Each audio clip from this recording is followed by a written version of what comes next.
मन की प्रकृति है संग्रह करना। मन की प्रकृति हमेशा ही संग्रह करने की होती है। जब यह स्थूल रूप में होता है तो चीज़ों का संग्रह करना चाहता है। जब यह थोड़ा विकसित होता है तो ज्ञान का संग्रह करना चाहता है।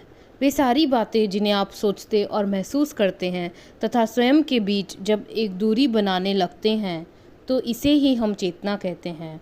जब इसमें भावना प्रबल होती है तो यह लोगों का संग्रह करना चाहता है। इसकी मूल प्रकृति बस यही है कि यह संग्रह करना चाहता है। मन एक संग्रह करता है, हमेशा कुछ न कुछ एकत्रित करना, बटोरना चाहता है। जब कोई व्यक्ति यह सोचने और विश्वास करने लगता है कि वह आध्यात्मिक मार्ग पर है तो उसका मन तथाकथित आध्यात्मिक ज्ञान का संग्रह करने लगता है। हो सकता है कि यह गुरु के शब्दों का ही संचय करने में लग जाए, लेकिन यह जो भी संचित करे, जब तक कोई व्यक्ति संग्रह करने की ज़रूरत से ऊपर नहीं उठ जाता तब तक कोई फर्क नहीं पड़ता, चाहे वह भोजन हो, कोई चीज़ हो, सांसारिक ज्ञान हो, लोग हों या आध्यात्मिक ज्ञान हो। यह कोई मायने नहीं रखता कि आप क्या इकट्ठा कर रहे हैं। संग्रह करने की ज़रूरत का अर्थ है कि अभी भी एक अधूरापन रह गया है। यह अधूरापन, अधूरा होने का भाव इस असीमित प्राणी में घर कर गया है। इसका एकमात्र कारण यह है कि कहीं न कहीं आप अपनी पहचान उन सीमित चीज़ों के साथ बना लेते हैं जो कि आप हैं ही नहीं। साधना और चेतना कृपा के लिए करती है तैयार। अगर कोई व्यक्ति अपने जीवन में पर्याप्त चेतना प्राप्त कर लेता है और निरंतर किसी साधना का अभ्यास करता है तो उसका यह पात्र धीरे धीरे पूर्णतः खाली हो जाता है।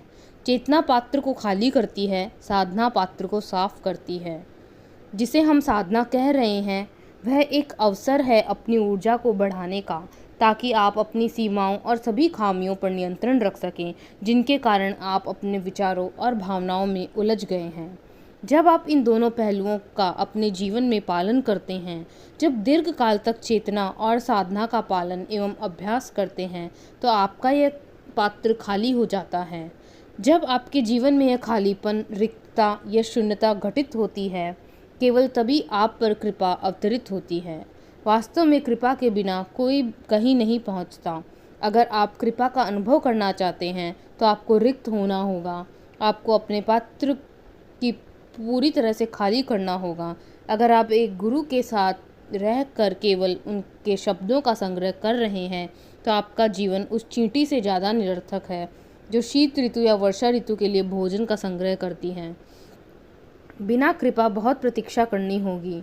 अगर आप कृपा का अनुभव नहीं करते, खुद को कृपा ग्रहण करने की योग्य नहीं बनाते, कृपा को धारण करने के लिए खुद को रिक्त नहीं करते, तो समझ लीजिए कि आपको कई जन्मों तक आध्यात्मिक पथ पर चलना पड़ेगा। आपके अंदर यही मानसिकता घर कर गई है कि जहाँ भी जाओ वहाँ उतना संग्रह कर लो जितना कर सकते हो। लेकिन अगर आपने कृपा प्राप्त करने के लिए स्वयं को पर्याप्त रूप से रिक्त कर लिया है तो आपकी परम प्रकृति बहुत दूर नहीं है। यहीं पर उसका अनुभव करना है, यहीं उसका साक्षात्कार करना है। अस्तित्व के सभी आयामों से पार जाने पर हम परमानंद अवस्था में प्रवेश करते हैं। यह आने वाले कल या किसी अन्य जन्म की बात नहीं है, ये एक जीवंत वास्तविकता है। धन्यवाद।